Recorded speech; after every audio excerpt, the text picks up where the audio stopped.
Ja siis on õlamasin. Ma juba näen, et see mulle meeldib. Ma ei tea miks, aga ma juba näen, et mulle see meeldib. Ma olen natuke madalamaks tooli. Siin kuradi mingid hightowerid on kõik peal istunud.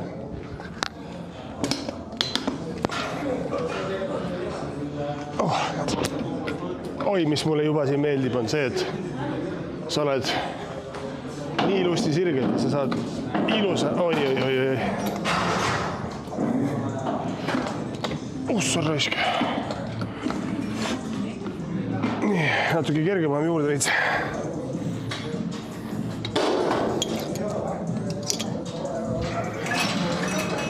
Asendan ja, sa oled siin nii ilusti kinni, et see on lihtsalt mega. Ehk siis, mis enda asjade puhul ongi, nagu Timo rääkis, et sa saad ilusti keskenduda teatud lihasgrupile.